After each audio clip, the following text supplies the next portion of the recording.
I had a few girls reach out to me about bobsleigh, but I was like, no, if I did anything else, I want to do rugby.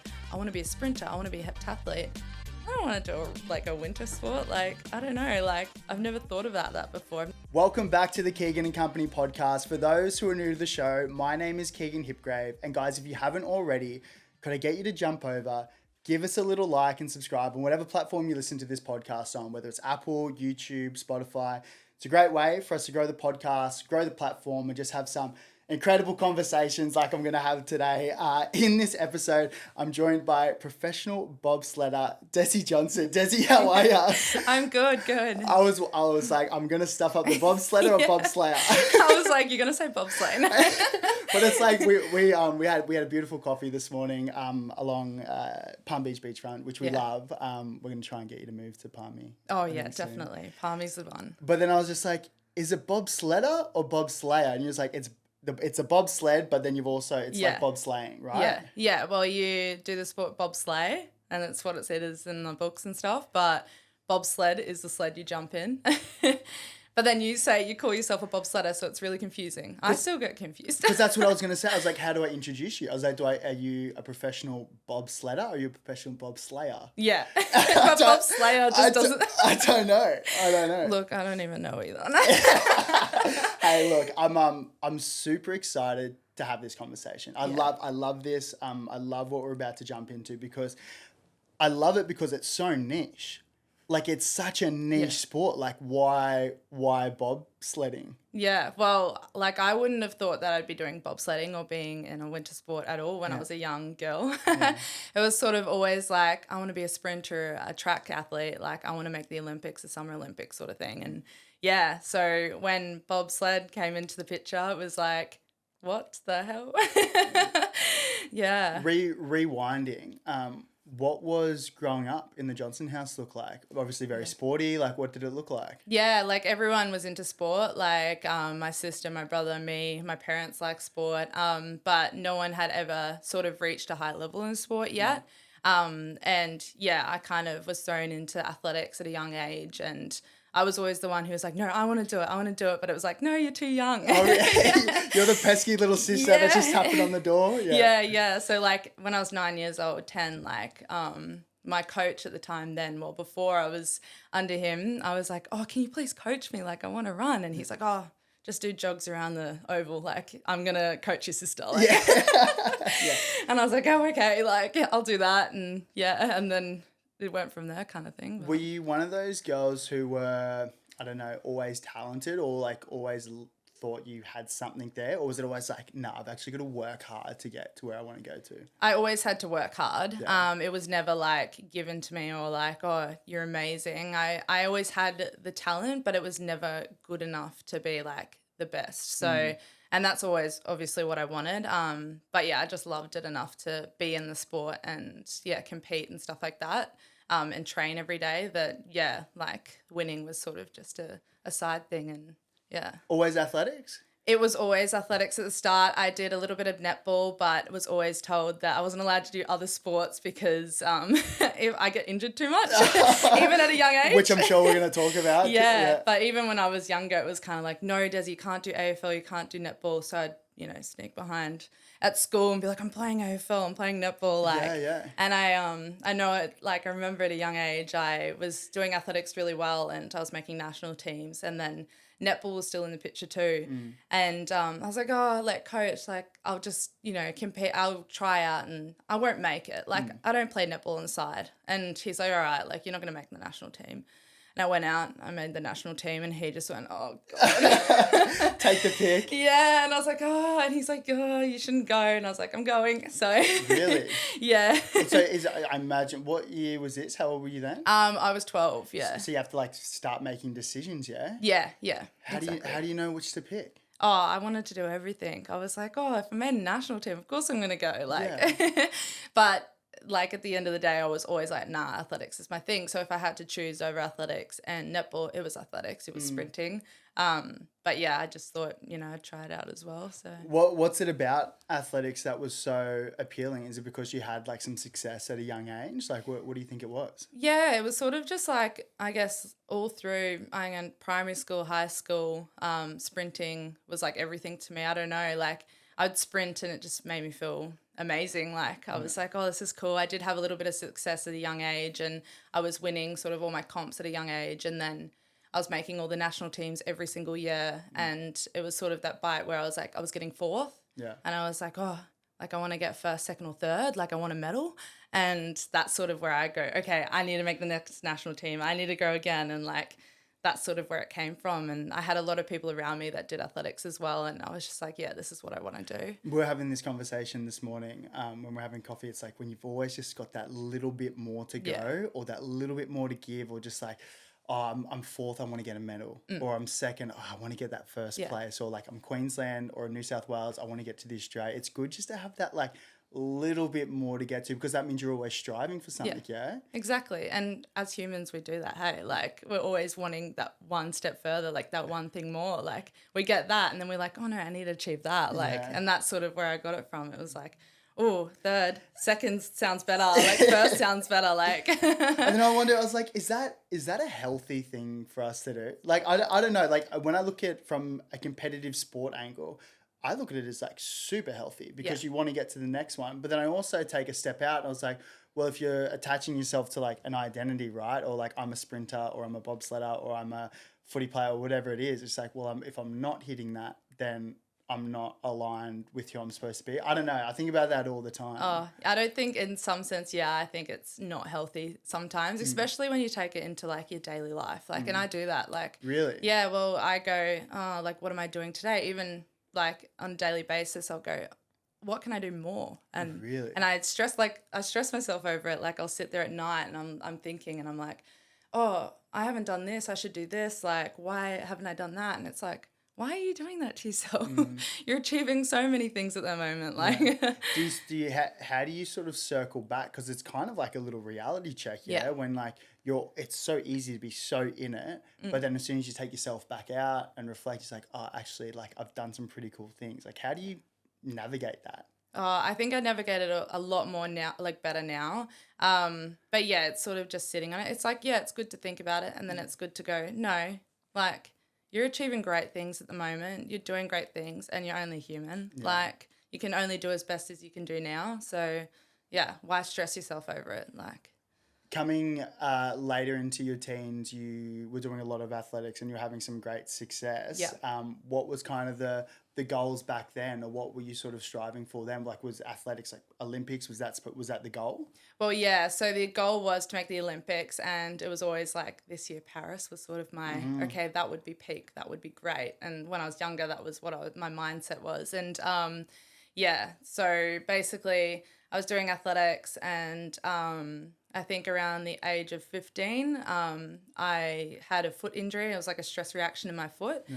And that sort of took me out of sprinting. I was in and out of boots every single year. Like, it was sort of misdiagnosed. So it was always trying to get fast again. Okay, setback. And then I missed out on, like, I'd go to nationals consecutively every year. Yeah. And then I'd missed out on nationals this one year. And I was like, what? Yeah. Like, really? Because of the injury? Yeah. And then... so then that kind of my coach went, okay, what can we do? Because he knew that, like, how are we going to stay in it without being in the 100-meter sprint, which was like my event. And he's like, oh, like, you're pretty good at every single other event. Like, maybe we could be average at a heptathlon. Like, you don't have to be great at one event. You can just be average at every event. And, thanks, coach. And I was like, okay. I was like, oh, God, like, I'll do it once and, like, we'll see how it is. I'd never done one before. And like heptathlon's 7 events. So what are the 7? So it's 100 hurdles, 200 long jump, high jump, shot put, javelin, and 800 meter. Gotcha. Yeah. What was the best? What was the worst? My best were like the power events. So it was 100 hurdles, 200, and long jump, which are my favorite. Obviously. Yeah. I mentally hated the 800, obviously, Yeah. because these big legs can't run 2 legs without crying. So, but my worst events actually wasn't the 800, which was like everyone was so surprised. I was actually pretty good at it. Was the throwing events. Really? Javelin was like my worst event. Javelin, no shot put, no discus? There was shot put, but I was better at shot put than javelin. So, really? Yeah. What do you put that down to?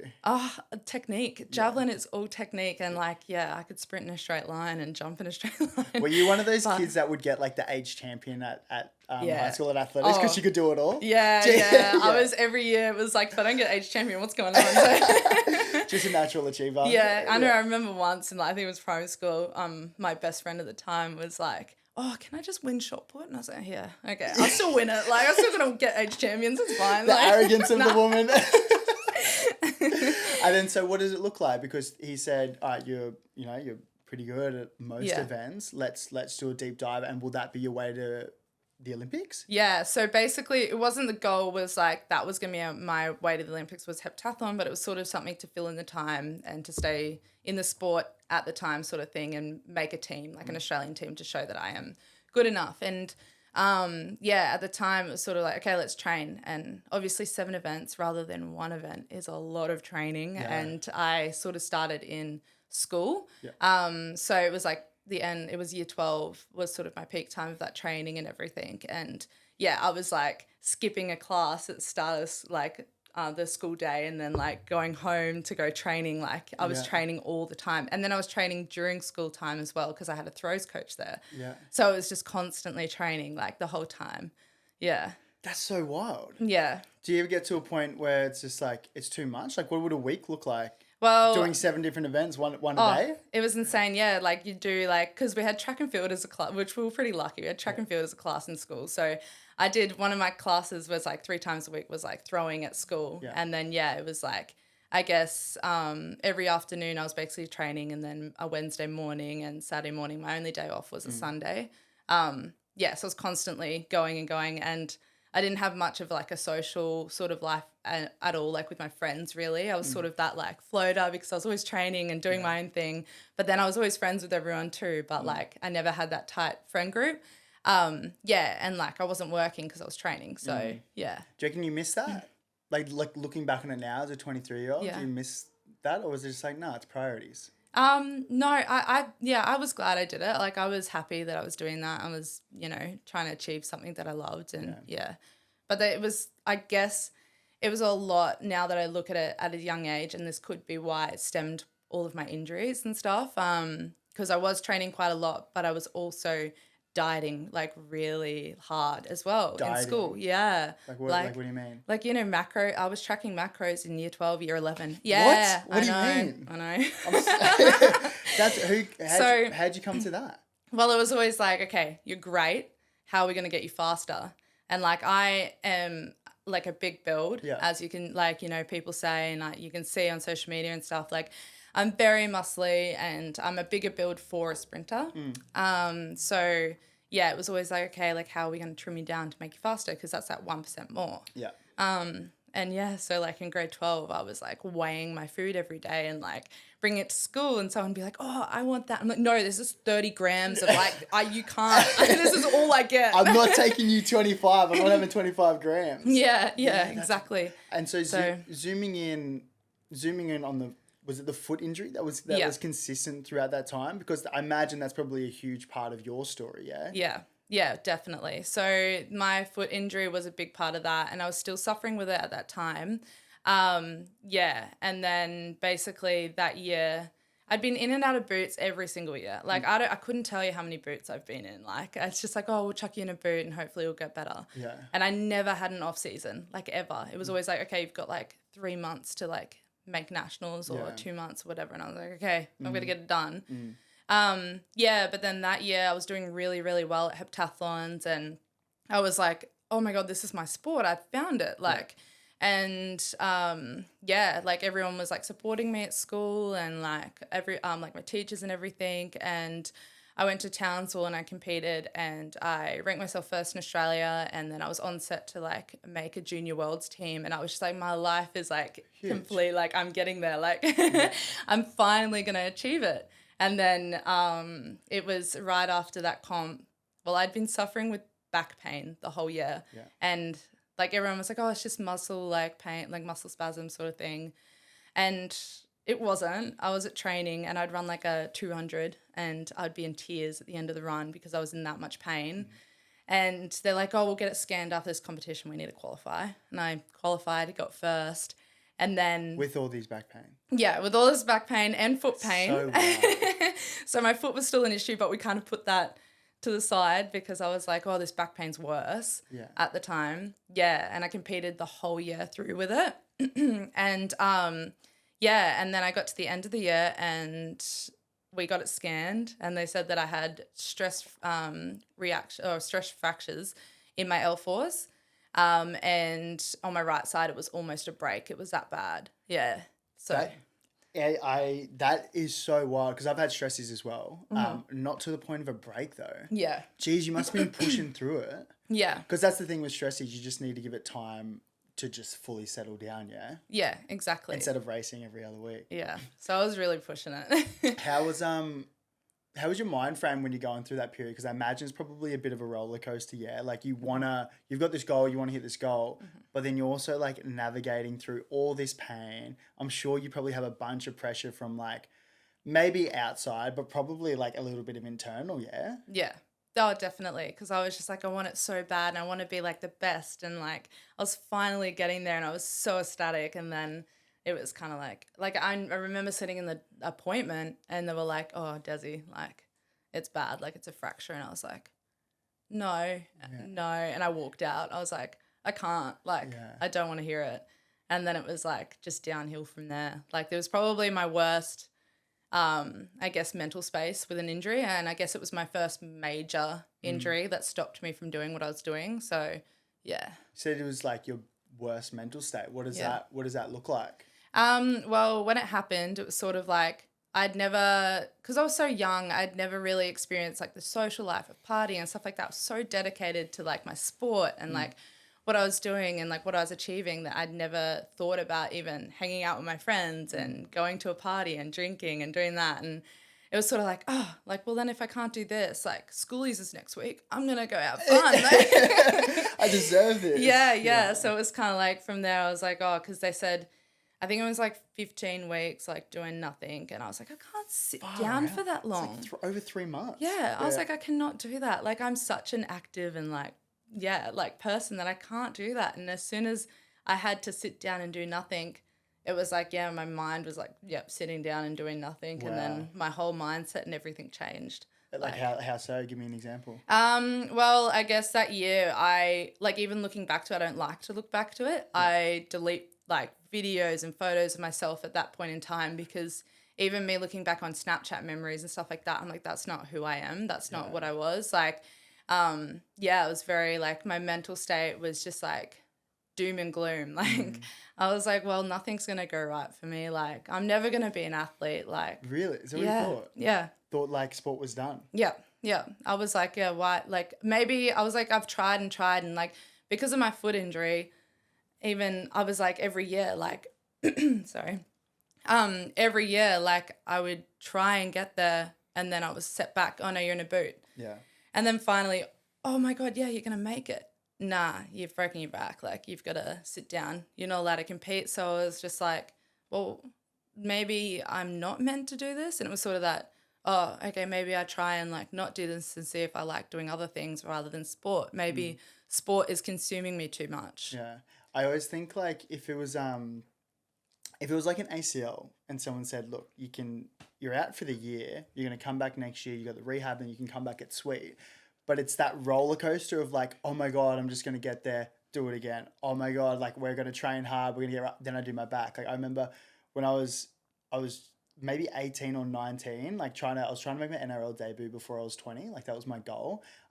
Had 10 hamstring tears like on one side. Yeah. I think it was like maybe 7 in the muscle and then like another 2 or 3 in the tendon. Tendon takes longer. But at that stage it was like same thing. Like it'd be like okay, I did it once. So many people do hamstring tears. Like, I'll come back early. Yeah. My body like is so much like superior. Like, I'll race back to try and get to like an Aussie under 20 side, and then like we'd do it again because we'd rush rehab, right? And then I'm like, okay, I'm gonna take a little bit longer. Like, I'll just get it right, do it again, and then I think the third or fourth time, it was like 4 weeks post, you're just starting to run back. I've done a heap of rehab.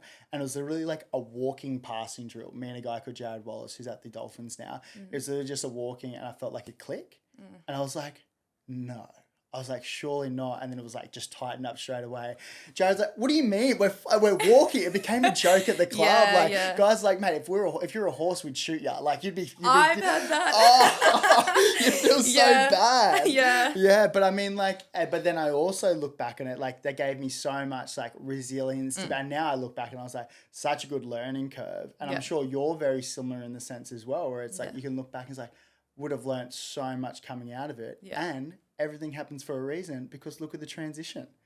Talk to me about that. How did you get yourself out of that dark stage? I'm not going to be a professional athlete anymore, or going forward. Like, what was the transition out? How'd you do it? Well, it was one night I sat there and I went, I'm not happy. Like, I am the happiest. Like, I'm always like, you meet me, I'm always smiling. Happy girl. You walk in here, you're like, hello, how are you? I am. And everyone's always like, oh, like, you're always smiling. You never got like, you know, and I wasn't that year, and I was not smiling. And I was like, what? This is not me. And like, my mom was like, you're not yourself. Like, and I wasn't. And I was like, oh, what am I doing? So yeah, it was kind of like that, I guess, a click. And it was like, no, what makes me happy is sport. Why am I not doing it? So it was like, nah, I'm going back. And I was like to my coach, all right, let's do it. I'm serious. We need to get me back. And how long did it take for you to get out? Oh, that like sort of period was like a year and like maybe nearly 2. It was like a year and a half. Yeah. And then like the second year, like the first year was kind of, I was pretty much out because of my back. And then like it sort of took me a while the next year to get back into things and everything. Yeah. And then I'd finally like got my mojo back, got back into things. And then, my foot was still an issue at the time. And I ended up seeing a surgeon for it because it was like, what's going on? Like, I need a second opinion. I really want to do this. I want to become a good athlete. I need to get this sorted. Like, this has been an issue since I was 15. Yeah. And, and then he said, look, we probably need to do surgery. So I was like, oh, okay. So it was a navicular stress fracture, sort of like a hairline, but it just wouldn't heal. And I had spurs around the bone, whatever. But the first surgery was really small, and he shaved the spur off. Yeah. Took me a little bit to get back, but I had changed coaches at the time. I was like, no, that's fine. Like, I'll get back. And then I was training with this coach, and I did a squat, and I felt my back go. And I was like, no, you've got to be kidding me. And it was just like all my fears came back. PTSD. Yeah. Yeah. And I was sitting there and I was like, Mom, I think I fractured my back again. She's like, what? And I was like, I just know it. And would you felt like a click? Yeah, well, it was kind of like, it pulled, and I couldn't stand. I was like on the floor. I was like, I can't walk. I had straight into an ice bath. I was like sitting there. And I was in that much pain. I was like crying, and I couldn't drive. Like, it was that bad. I would have thought the ice bath would have like tightened everything up. Yeah, probably did. But I was just like, something helped me. Like, this is all in my head. Like, and then I got that scanned, and I stress reactions again in my back. They weren't as bad because it was, I guess, from a squat, but and a different part of my back. So it wasn't even the same L4s. It was L5s or L3s. I forgot, but. Yeah, and then I was like, oh, no. This is like my nightmare coming back. I was like, I just had surgery on my foot, and now I've got a stress reaction again. And I was just like, oh, like, come on, give me a break. Yeah, of course. Yeah. And then, like, what's next? Yeah, and then after that, I was sort of like, no, like, I've already been through this. Yeah. I want this, so, suck it up and take your time off and then come back. Yeah. So I did that.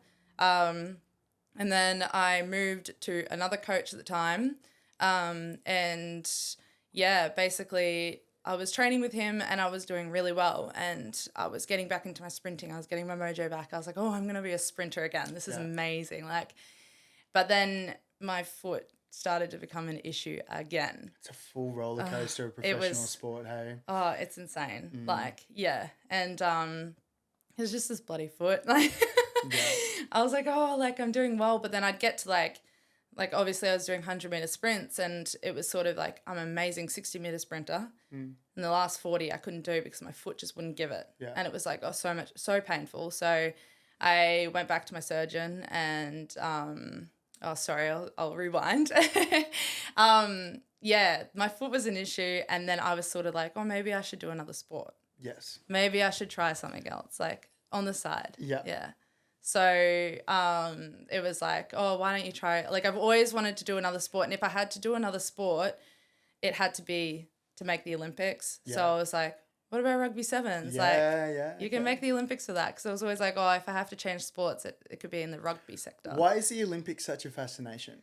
It's just been it's been something in my heart since I was a little girl. Like Did you watch anyone? Like what was it? Yeah, well, I've had Sally Pearson.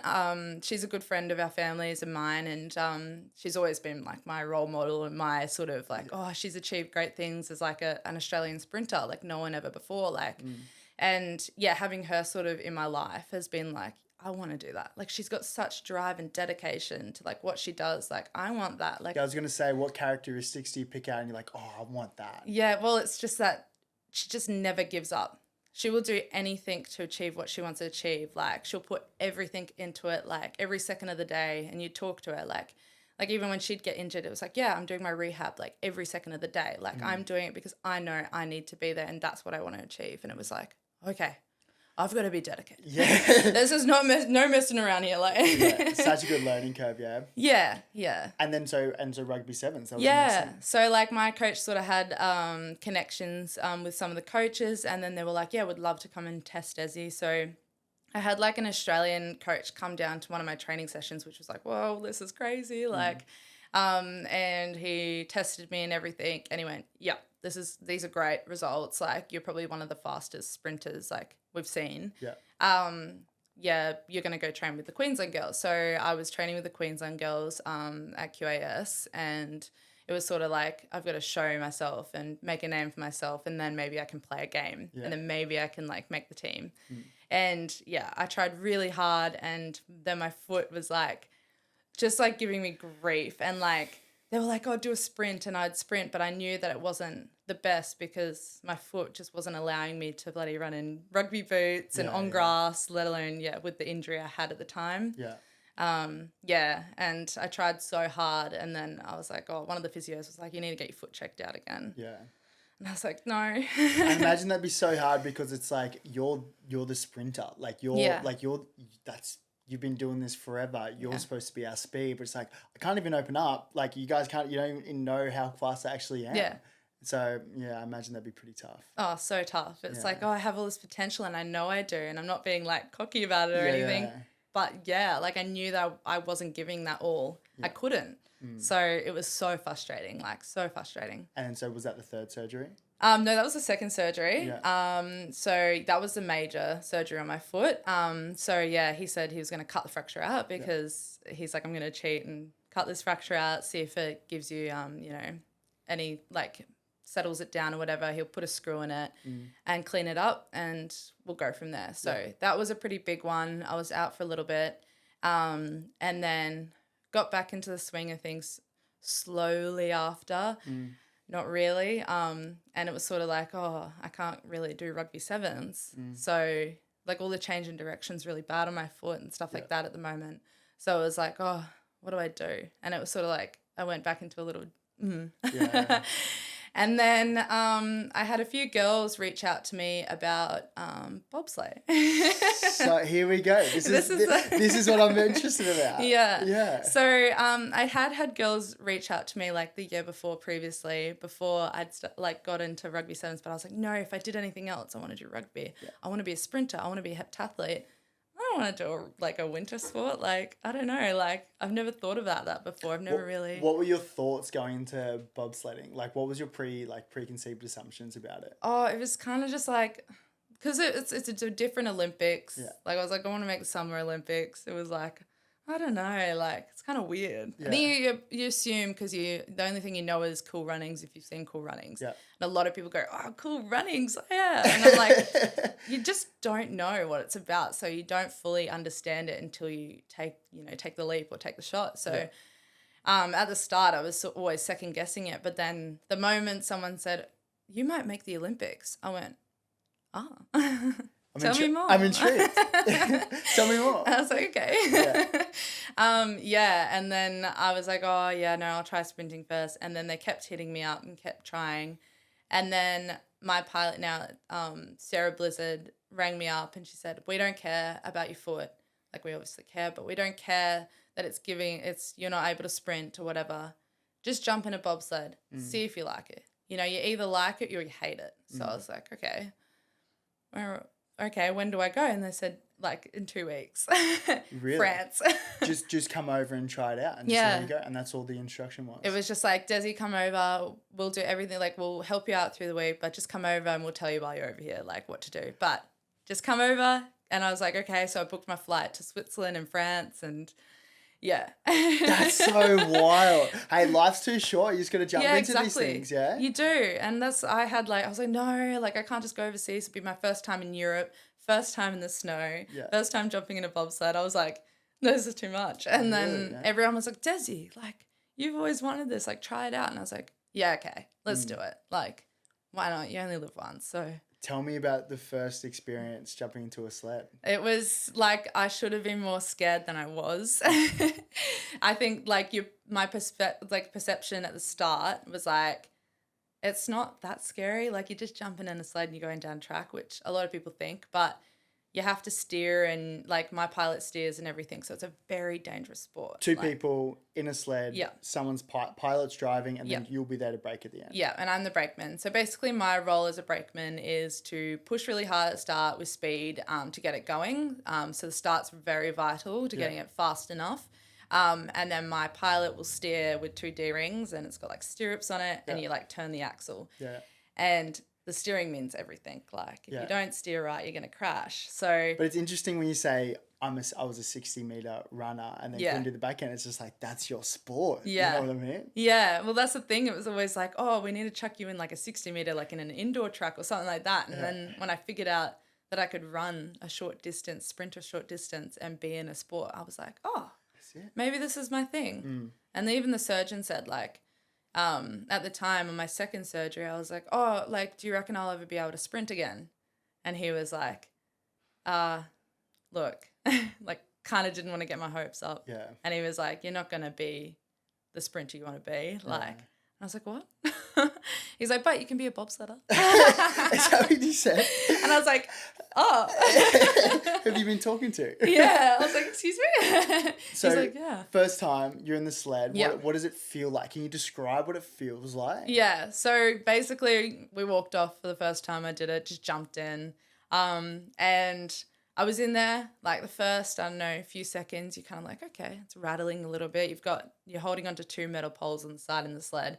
Nothing, you're holding yourself in. You've basically got to just like wedge yourself into the sled so you don't move. Yeah. And I was like, this is so uncomfortable. Like how I don't fit in the sled, I'm going to fall out. And then like your mind starts ticking. You're like, oh my gosh, like I'm about to go really fast and I can't hold on. Like my hands are getting sweaty. Like, yeah. And then going down the track, I was just like, holy, it got up to, I think the first time was like 120 to 130 kilometers an hour.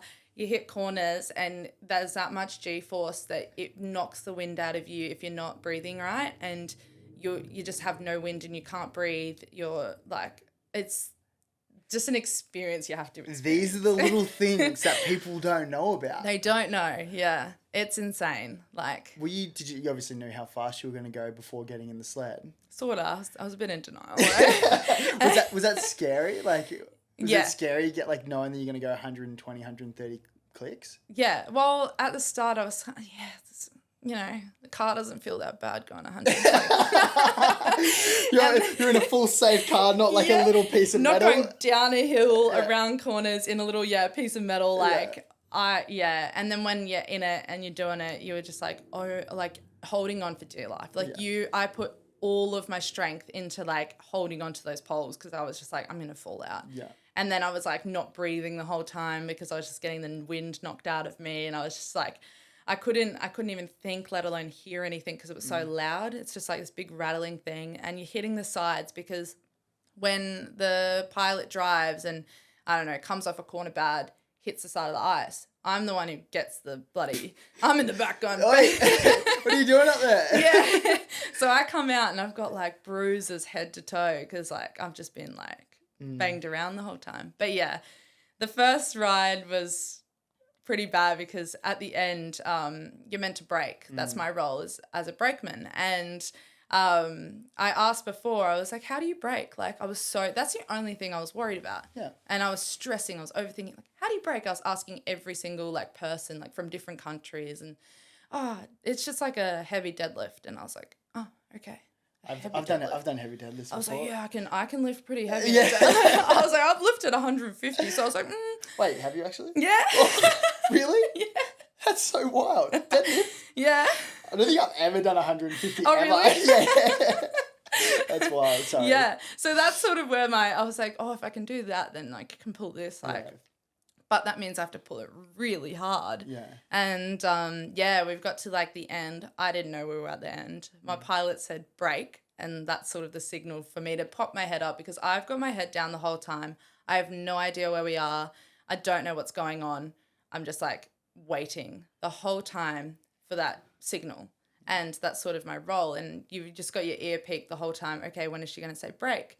And I didn't hear it.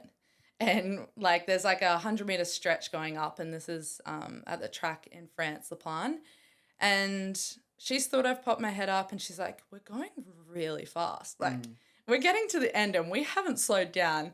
And she's turned around just at the end. And at the end, there's just like concrete and then like a slab. Like, wild. So she's turned around and she's gone, oh my God, she hasn't brake. And everyone, like all the French like coaches are all yelling at us and like brake, like, and she's just like hit my head and I've popped up and I've pulled it that hard that we've stopped, but then we've gone backwards and I've like broken the sled. I've like flipped the brakes on. I was just like, she's all of a couple of days. She's already breaking sleds. And everyone's like, what the hell? And I was like, oh, it's my first time. And they were like, oh, okay, it's okay. You won't do it again. Yeah. And then second run, I did it again. Oh, we don't learn the first time, no, do we? You do it twice, and then third time's a charm, right? Oh, that is so incredible because that was one of the main things that I was curious about this morning. It was just like, if you're going 120, 130 Ks an hour, I was like, what do you run into when you finish up? Yeah. I was just like, it's like a nice little like padding at the end? But you're like, no, it's just concrete. No. You go up a little bit to slow down, but it's usually just concrete. Yeah, and every track's different. And like there's one track where it's like so short that if you don't brake, you're going to hit that wall really hard. And like people do it all the time. And lucky enough we didn't. Like I was doing really well. But you see it and their whiplash looks so bad. Is there any crashes? Yes. Oh, yeah. There's crashes Really? all the time. Like if there's no crashes, you're like, what? How? How do they crash? Well, the pilot's obviously steering and stuff. So if they take a fast line or if they take a bad line, which is, I guess, what we call it when they're driving the lines of the track, they sort of remember the lines of the track. And, if they come off a corner bad or too low or too high, just that smidge, if you hit a corner wrong, you're flipped. You crash, like flip the sled. Yeah, the sled flips. Like the sled will either flip, turn on its side, or you can get thrown out of it. And people have been thrown out of it before. Yeah, like there was an incident when we were over there, which was really bad. Which kind of like, because bobsleigh doesn't have a lot of like safety rules and stuff like that. It's very like just do it. Like it's not like you have to wear a burns vest. Is like what motorcyclists wear, because if we wear burns vests and if we fall out, we'll burn ourselves on the friction of the ice. Sure. So we have to wear them, but we don't have to wear them. Yeah. It's like we don't have many rules. And the Swiss guys, they were in a 4-man, which is 4 guys in a sled, and they hit a corner bad. The brakeman got concussion and he fell out of the sled and he was concussed on the floor, just lying there on the ice. The sled kept going. And then the sled had gone up and come back and no one had caught the sled, which is like the worst thing ever. Yeah. And it's come back and it's just rolled over the top of him. Yeah, and lucky his legs were first and not his head because, but he was, straight to hospital and it just, like, lifted all his stuff about, like, oh, no, like, what are we doing? Like, this is terrible. Like we're all at risk of, like, you know, dying. Is the guy okay? Yeah, he's okay now, and he's ready to get back in. Like, they're all insane. I was just like, oh, my God, is the guy, like, passed away? Yeah, but, like, that sort of thing, like. Is there roll cages in the sleds? No, like it's like, what do you mean? Like, you know, in a car, like if they're going fast, they've got like a roll cage. So if they flip, it's like, you're not going to just crumple. It's not like a Coke can where it's just going to crack. No, the sled doesn't do that. It won't crack. It won't, crumble or anything, but it will just, roll over and stuff. And I guess you just, you have to hold on. It's the main thing as a brakeman is like, you have to, like, people go, oh, why did she, like, let go? She's fallen out of sled. I'm like, how are you meant to hold on? Like, so, like, what's the appealing thing of bobsledding? Like, what are the things that you're like, I actually, like, I think I've found, because I don't know, every time I talk to you about it, we've had a few conversations now, it's like, you just light up. Yeah. Like, and I love having conversations with crew, because when they've got this energy about talking about a specific topic or whatever they're doing, and I found that when they've got that energy, it's when they know they're in a flow, and you kind of look like you're in a flow at the moment. Like, what's it about it that you just love so much? There's just something, like, it feels good. It feels right. And, it's just, I think everything is aligning perfectly for me in it. Like you said, 60 meters was as far as I could run. And now I've got that, like, that 40 meter type, you know, area where I was like, okay, and I'm using power and speed. And that's the thing, me being such, like, a muscly sprinter and stuff, and, like, having that weight behind me, you need that for bobsled. And I was like, oh, cool. Like, I don't have to cut weight like I was before. Like, I actually have to maintain my weight and stuff like that because there's, like, weight restrictions and stuff. But yeah, I think it's mainly that sort of, I think that I have the opportunity to make the Olympics, which has always been my little goal. So that's the future plans? That's the goal? Yeah, that's what I want to make. Yeah. And because we're talking about it, Winter Olympics is 2026. Yeah. So what's the planning leading up? You got a couple of years out. What does training look like? So it's hard because obviously we're Australia, we're a summer country. We have to go overseas to train and compete and everything like that. So we will spend sort of like 6 months of the year overseas in Europe and America. So at the end of the year, it's the winter season. So initially I'll spend 2 winters. I'll come back to a winter in Australia. I'll be over in Europe in winter. I'm God, I need to get a tan. Can we come back? And you said you love the beach as well. I love, like, the beach is my favorite. And that's why I'm like, that was sort of my only thing was like, I don't know if I can do that. Yeah, that's fair. But yeah, basically it's going to look like I'll do this season. It'll be like 6 months. And then next year, 2025, will be the qualifying period. It'll start around October time. And that's where we have to get enough points to make the Olympics for 2026, which will be in January at Milan and Cortina. How you feeling? Yeah, good. I feel good because... yeah, I think this is, like, the biggest shot I've had at making it. So I'm, like, really excited. And especially because it's such a niche sport too. It's really cool and exciting to be able to do something like this. Especially there's no Australians that do it. Like... when your name popped up, I was just like, I don't know anyone that's done bobsleighing before. I was like, it's such a left field rogue sport, super unique, and that's why it's so interesting. And like the story of how you've got into it and how all your strengths and how all, like, I don't know, the setbacks have kind of like not pushed you into it, but almost just like, I feel like everything happens for a reason, and you look back and now and it's just like, well, all of this stuff is kind of like, now I'm where I am today because of it, yeah, exactly, and that's sort of like, everything does happen for a reason, and like, that's where I think I've become very mentally, like, tough with my injuries, is like, okay, no, the reason why I got that injury and then I've fallen into this sport, and then I've had that injury and I've fallen into this sport, and now I've got this opportunity, so it's like, it's not bad, it's good, like, I'm learning and I'm taking new roads and everything like that. So cool. Yeah. Before we move on from the bobsleigh, I do want to hear about, like, kind of the training aspect of it all. Like what, like you said, it's power and speed. Mm-hmm. So are you still sprinting? Are you in the gym? Are you still squatting and deadlifting? Like what does it look like from a training point of view? Yeah, well, the good thing is I think that's why I like it a lot too now, that is I can do like really heavy lifts in the gym, which I love, and I can also like sprint still, which is it's like exactly like being a sprinter, exactly like doing track sprinting and training for that, but you're basically just pushing a sled. So the training looks pretty similar, which is why I love it so much. It's like, I can still act like I'm sprinting and act like I'm still doing that. It's just basically pushing a sled as well and stuff like that. But it's heavy lifting, lots of short sprints. So I remember going, okay, what's the furthest you'd run? They're like, if you run like 60 meters, that's like far. And I was like, what? This is my sport. Yeah, I was like, I think this is my sport. Yeah, I was like, really? You don't run anything go? And they're like, no, we rarely run over 60, 80 meters. Like, gotcha. I was like, okay. Any sort of cross training? Like, will you get into like any swimming, or will you do like different sports just for fun? Or is it just like, nah, it's always like lifting and sprinting? Yeah, it's sort of just always lifting and sprinting. Yeah, not really cross training or anything. Like, yeah. How much does a bobsled cost? A bobsled, we were looking at some last year, and I had no idea how expensive they were until the season. Yeah. I went on, and a secondhand bobsled is 70 grand, which that's so is wild. insane. It's a piece of metal. It's a piece of metal. It's carbon. It's not. Yeah, it's just like it's nothing.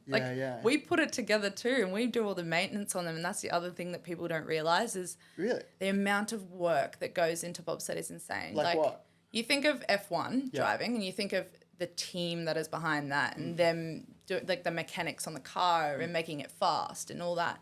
That's what we do on this bobsled. But obviously, it's not like F1. But it's similar in a way that we have to, manipulate it. We're always doing maintenance on it. Like the day before a competition, we're not resting. We are up all night sanding runners.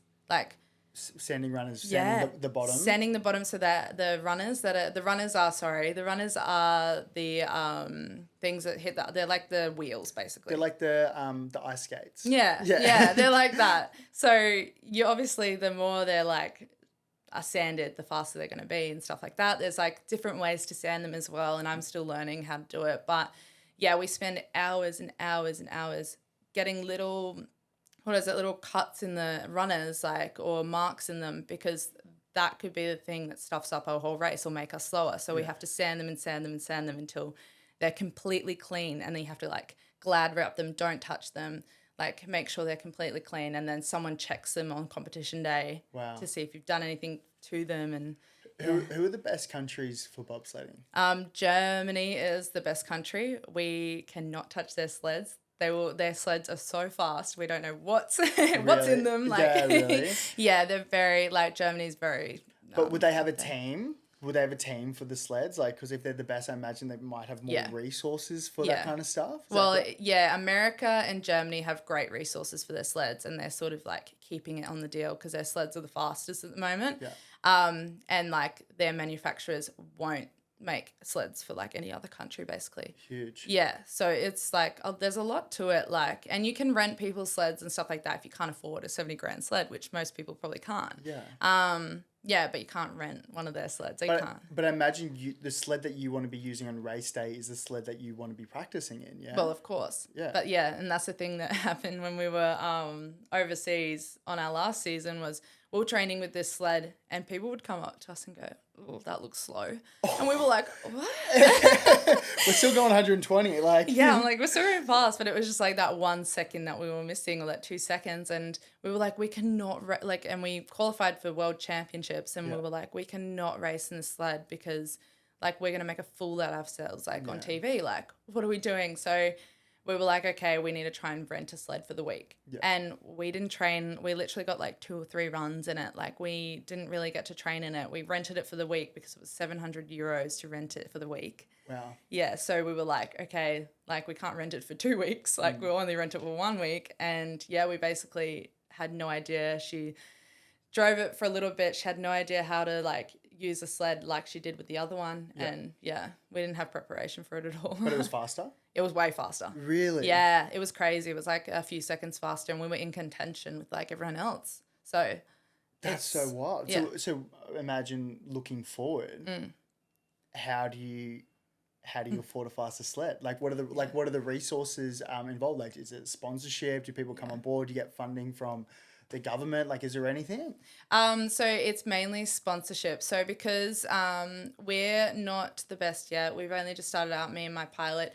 We really need sponsors because we don't get any funding at all. Really? So there's another team that get all the funding, but we get nothing at all. So it's kind of like you get told at the start, if you want to do bobsled, you've got to pull your money into it because we can't fund you unless you become the best of the best. And at the moment, we're funding ourselves completely. So that means that we have to pay for our flights over there and back. We have to pay for our accommodation the whole time we're there.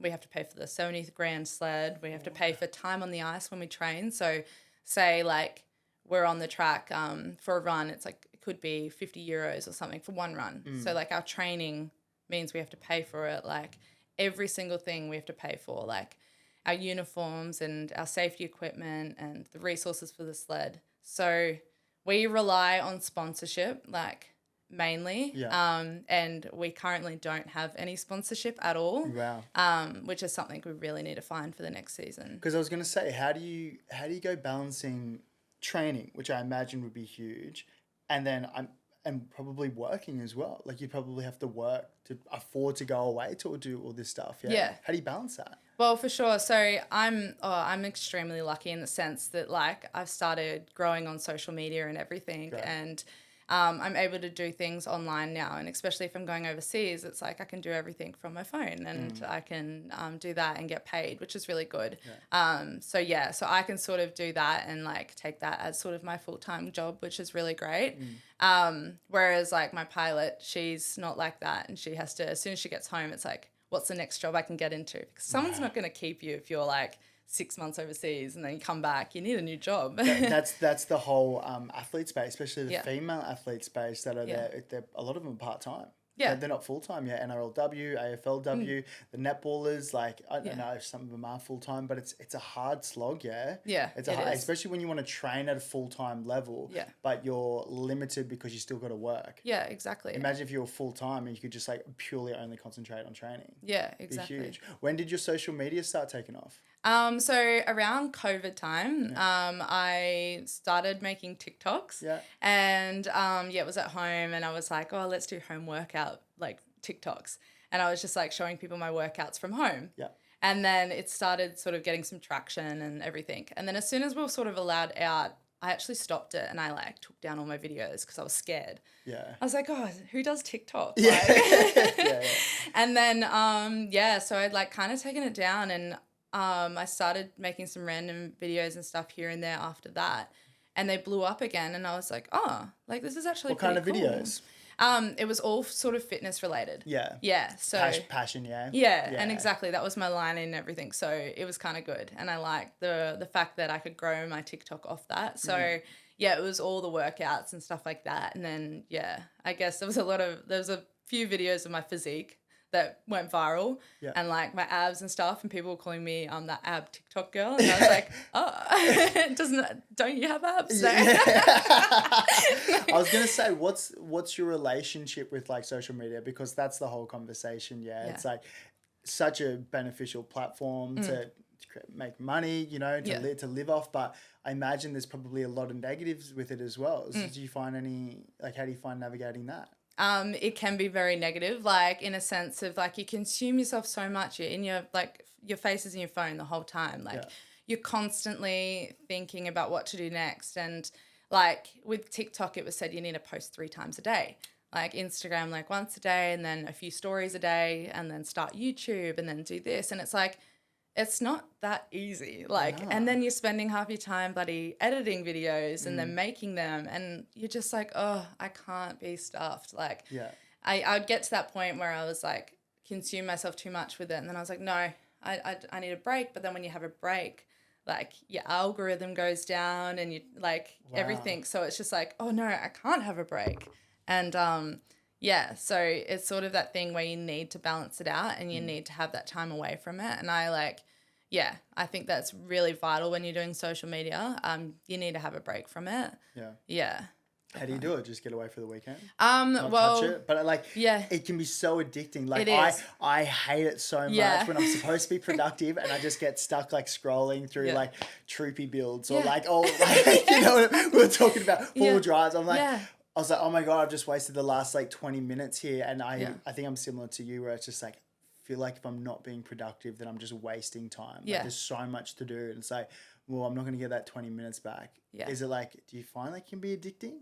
Yeah. Because it can. That's what the whole thing is. It can be. Yeah, definitely. And especially when you're like doing something that you want to make a memory of. Yeah. You get your phone out straight away and you're taking a video of it and it's like, I just want to remember it. Yeah. I want to be able to just remember it without taking a video or a photo or whatever. And I do that now and I give myself that time to do that and I don't want it to consume me. I don't want it to be like I'm taking a video of every second of my day. And I tell my followers that and I go, no, like, you know, sometimes I like to have like my own time and do this. But I find that like having people around you that don't do social media is really great because then that takes you away from it.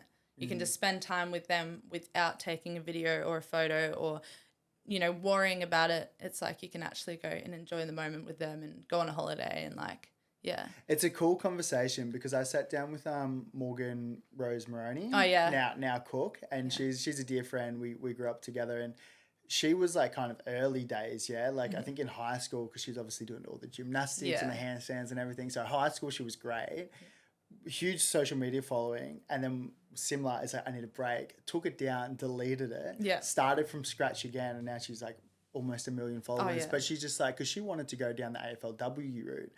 A guy I think got offered a contract with the Bulldogs, and then she's just like, I'm getting paid like, I forgot what it was, like 30 or 40 grand to go be with them. I shouldn't have said that because I don't know what it was. I imagine it would be something similar. I'm just like, I'm making more money off my social media as like, and I'm not putting in nearly enough hours with that. So it's just like risk reward. Like if you can do it, I mean, imagine it'd be super beneficial, especially if you're in the female athlete space. Yeah.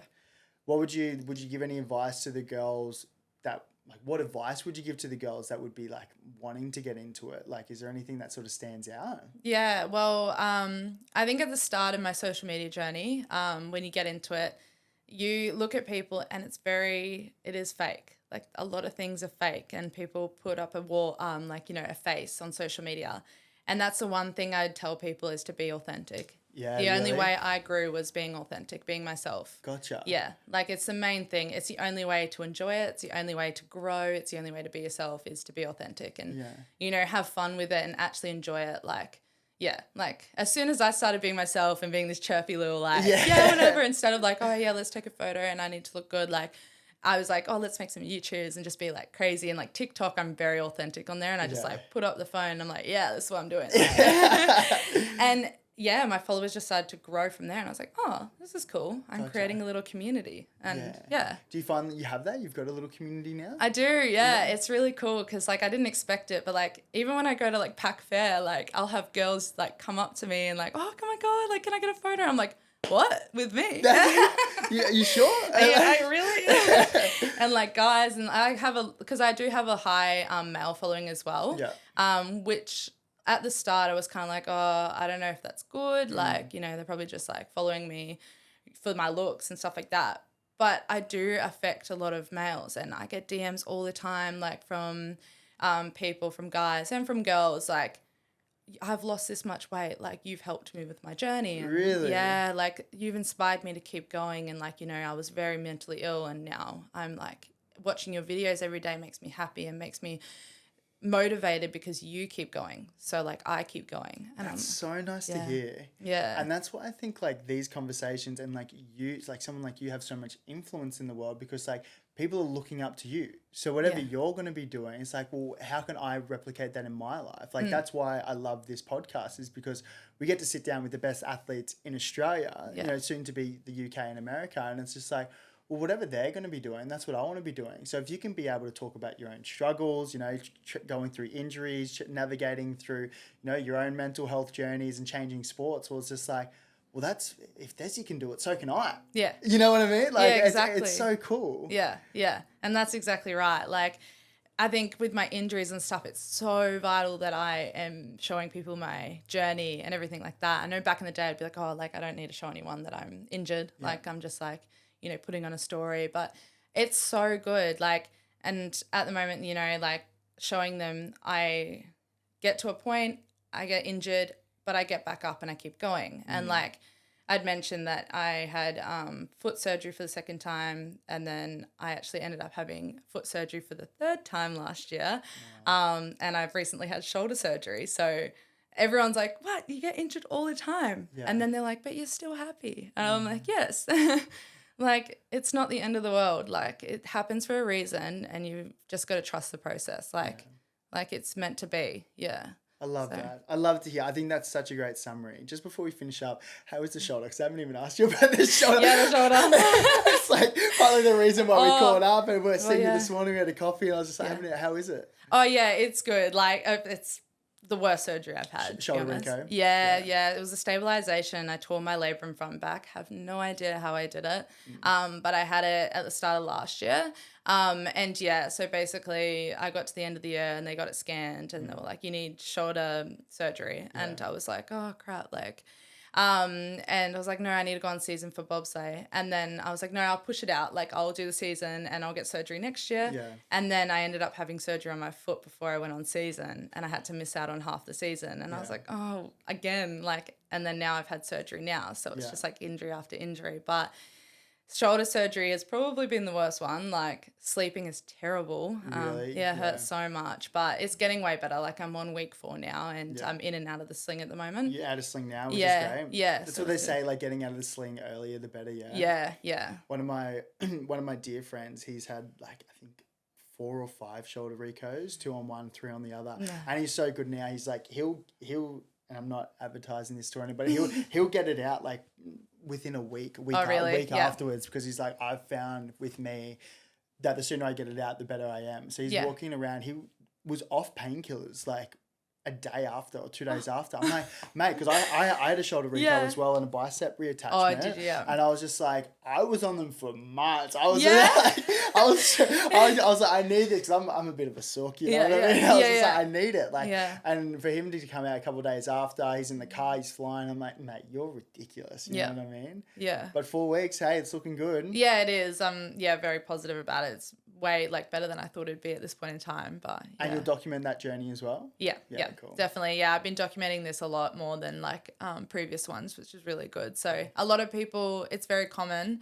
I'm a lot more common than my foot. So I've had so many DMs about like, oh, can you please keep telling us about what your recovery process is and how you're dealing with it mentally and stuff like that. So yeah, and I'll message people back on Instagram and stuff and like, you know, try and talk them through it if I have the time and stuff like that, because yeah, like it's really nice to see that people are reaching out to me. How are you traveling with the no training or the limited training? I was a super active girl. You'd be like, gosh. Get me back. Yeah, I'm like, what can I do? Can I do some squats? Or I'm like, let's go for a walk. Let's do this, because it's just like, it's okay. I'm like, I need to take this time to rest. Like I can finally just sit down and relax. But I am going like, I think it's at week 4. Like I'm like, okay, let's do something. Gotcha. Yeah.